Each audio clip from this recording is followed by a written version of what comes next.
Vlog family.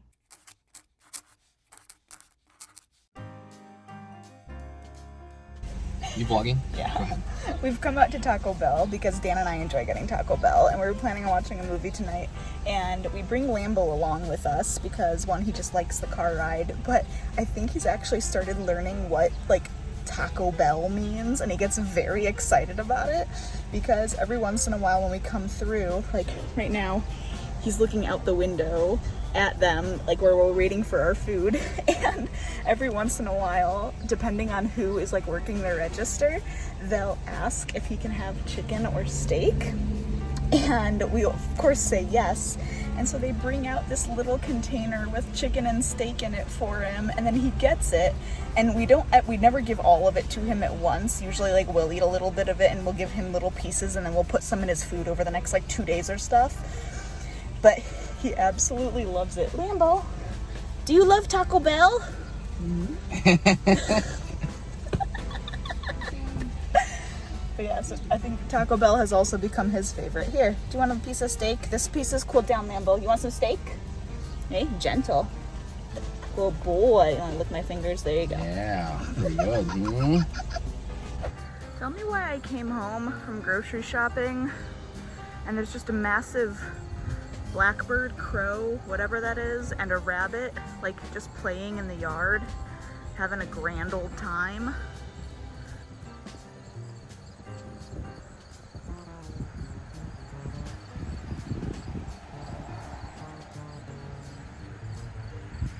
They're literally like playing with each other. Because this crow is not flying away. This rabbit is not running away. They're like having fun chasing each other. Why is this cute? What kind of Disney movie did I stumble into?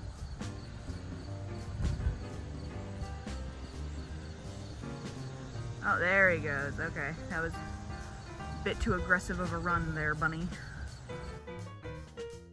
It has been quite a while since I have vlogged, just doing things. The last footage I, like, quote unquote vlogged was introducing Elliot, and you saw what a dumpster fire of an organization of video clips that was. So I wanted to start vlogging again because I missed it. I haven't done it in several months at this point. So I thought this would be a good time to start vlogging because I'm working on a sewing project, and this isn't going to be a video in and of itself. It's just a background project that I'm working on, but I got a commission for a t-shirt quilt, so I am working on that. And I didn't vlog anything before, but here are all of the shirt pieces, and I already have them rough cut and down to this a little larger than the size they need to be, and I have all the interfacing cut to go on them, and I am currently getting my heat press heated up so I can start adhering all of this interfacing onto there. So I thought I'd pop in and say hi.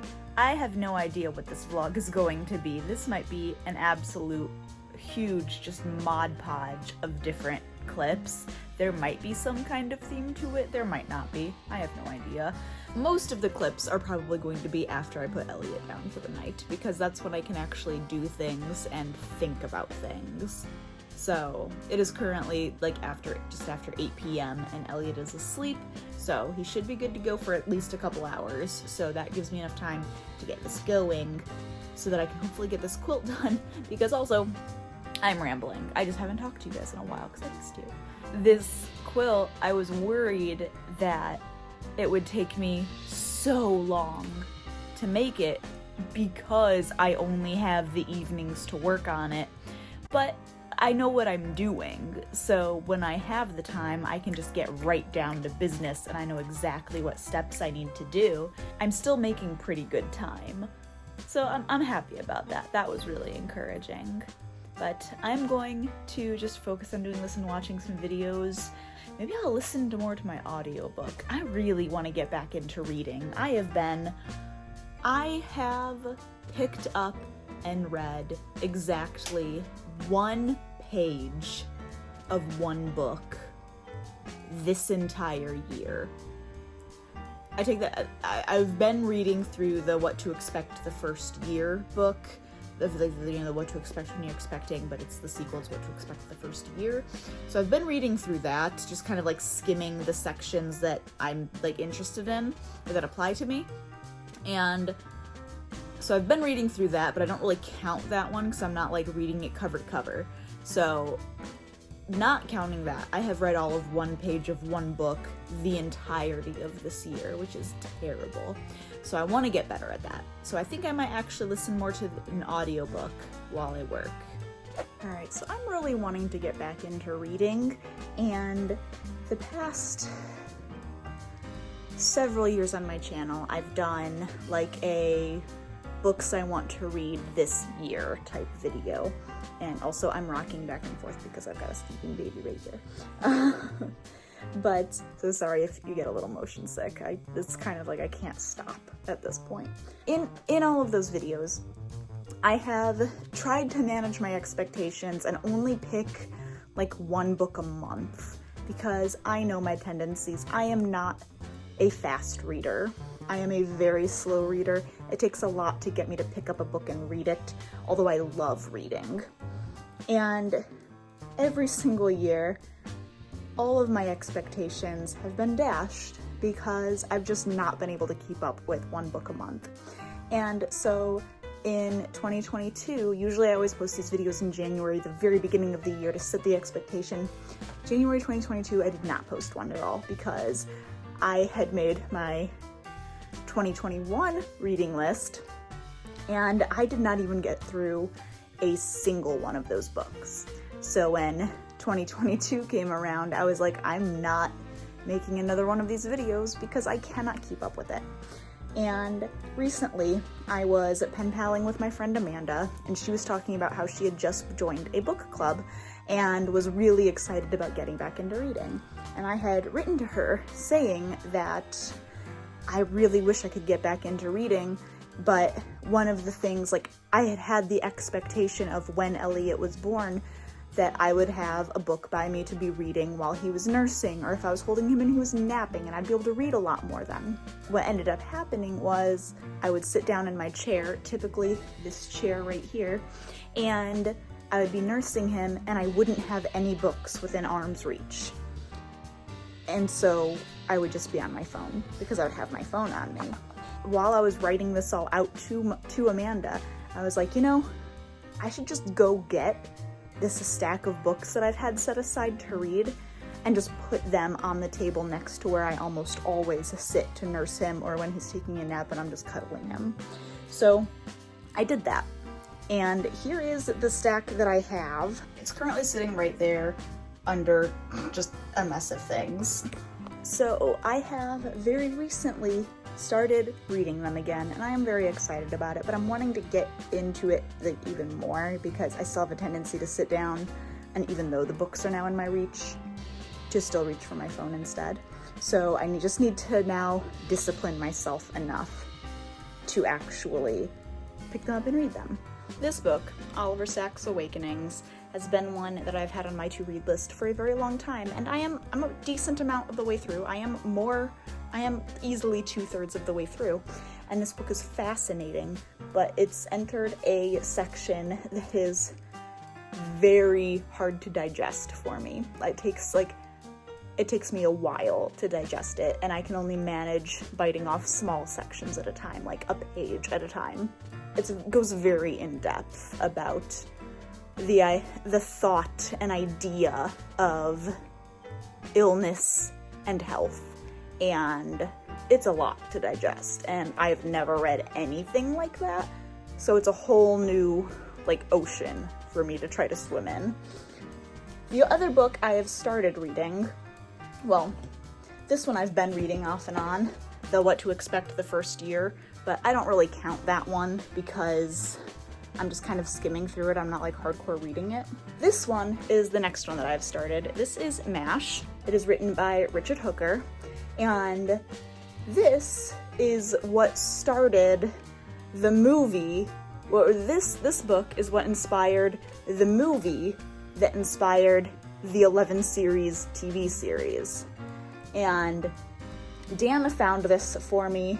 It looks like he found it on Thrift Books and bought this for me a couple of years ago, and I am only just now getting to it, but better late than never.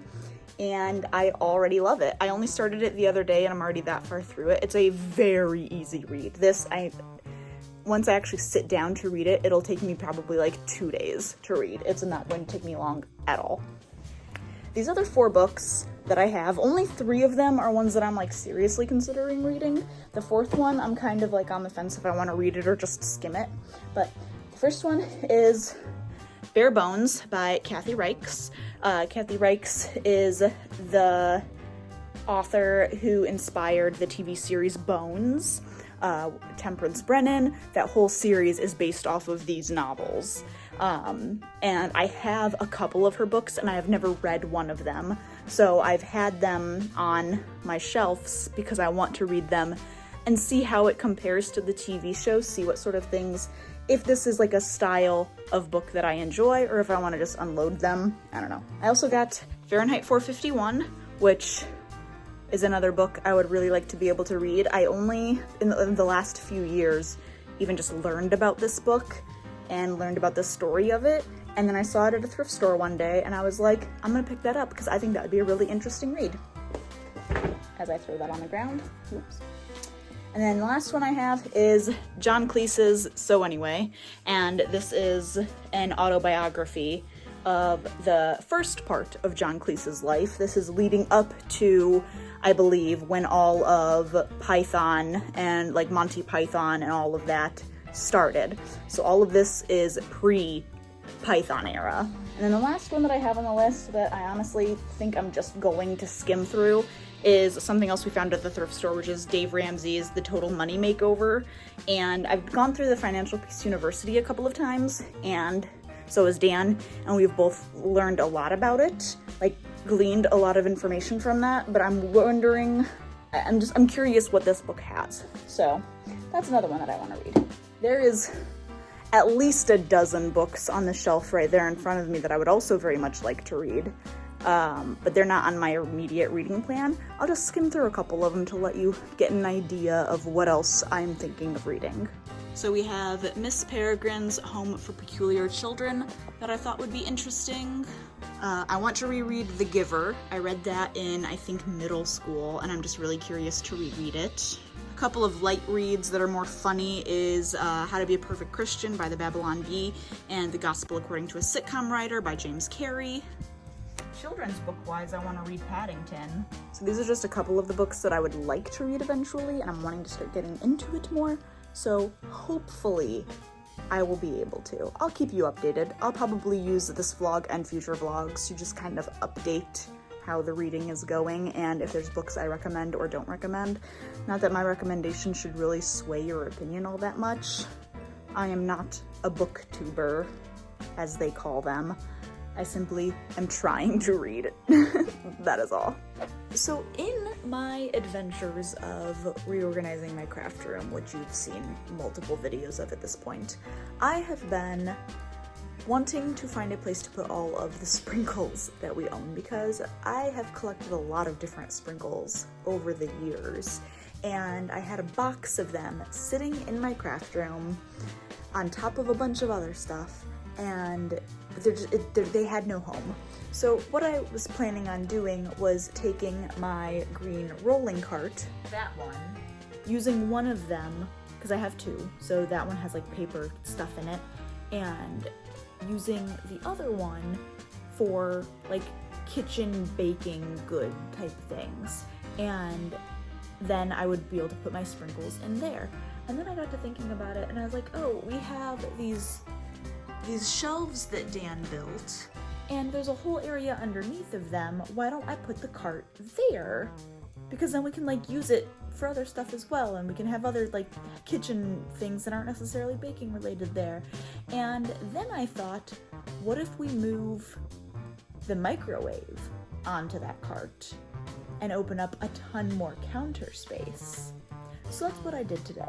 So there it is, hanging out right there.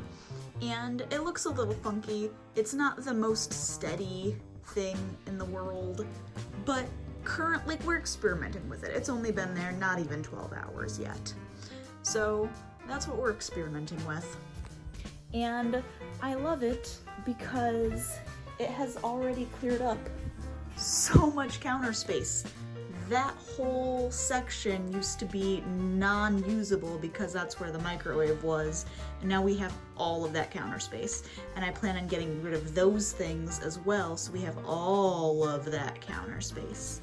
And it's gonna be very exciting. The way I have organized this, and it's temporary, it's probably gonna be moved to be a bunch of things are gonna get moved around probably, is like up here, I moved all of our cloth napkins in there so we could clear off the bucket that used to be on the table. This is like miscellaneous things that actually used to live on top of the microwave. These two drawers are currently empty. This one has the 2 cookie presses that we own in it. That one is also empty. This one is miscellaneous baking things. It's like cupcake liners. This is for like shaping for cakes. These are presses, so if you were to make a cookie and then you could like press this into it when it's still hot and then use it as like a cookie bowl. I've owned these for several years and I've yet to get to play with them. And then some piping tips. This is all of our food coloring and then some unopened piping tip stuff. These are a couple of like baking molds that I own. These 3 I have not been able to like ever use yet. These are all of our kitchen towels that are living in here. That's clean, it's just stained. And then these 2 drawers are all of our sprinkles. We have all of those and all of those. I'm not gonna open them all the way because they are very heavy. Like years ago, I used to do so much baking and I enjoyed it so much, which is why I have accumulated so many baking things. But it's just the last probably 3 years, I just really have not done any baking at all. And I'd really like to get back into it. So I might be playing around with some of that now that it's all in one spot and organized and accessible, because some of those things also used to be in this corner cabinet up there, so that's cleared up more space there, which I actually have to go through and make sure there's not anything else small that could fit in there. But that's gonna clear up a lot of space for other things, organizing wise. But we did that today. I feel pretty good about it. I'm just hoping it kind of works out now. So today, Dan and my adventure, I think. Hey, Elliot. Is trying to install a new dishwasher. We've actually been at this for 2 days now, and today is hopefully going to be the last day because Dan's mom bought us a dishwasher for Christmas, and she's told us obviously we don't have to wait for Christmas, so we got it early. Oh yeah? We got the dishwasher, and we started installing it one night after Elliot went to bed, and got to a point where we were like, we are tired, we just want to go to sleep ourselves, so we'll finish this tomorrow. So came back to it yesterday, and we're working on it, and we think we are on the home stretch. There was a little bit of electrical work to be done until we realized that something was wrong with the electrical. So we called, or Dan texted a neighbor of ours that lives close by, and asked if he would be free today to come over and help us figure out what's going on with the electrical, because we are still very new at this and we know virtually nothing about electric work. So he said he would be happy to come over this afternoon, so hopefully he'll be able to help us figure out exactly what's going on, get it resolved, hoping it is a very simple project. And then hopefully we'll have a new dishwasher that we can actually do some dishes, because the past 2 days, the electricity for part of our kitchen has been off and our hot water has been shut off to our kitchen because we don't have a dishwasher hooked up. So the hope is that that gets taken care of. But right now I am eating some lunch of leftovers that we had for dinner last night, and it is that Middle Eastern beef and sweet potato bowl that we had made when we got that Green Chef like meal subscription box. So this is, I think, the third time we've made it, or the second time we've made it since that box. And it's solid. It's good. But yeah, it's really good. We really like it. We've made a couple tweaks to it. We added carrot into it, and it's Elliot's not a fan of the carrot, but it's solid. It's really good. So that's what I'm eating right now. That's our adventure for today with the dishwasher, and hopefully the next clip you see will be us loading a new dishwasher full of dirty dishes. There we go. It is loaded. I mean, there's still some space on the bottom, but for right now, it is loaded. We can close it. We've already made sure it isn't leaking. What do you want? And it's beautiful. I love it. Luca's very intrigued by looking underneath of it.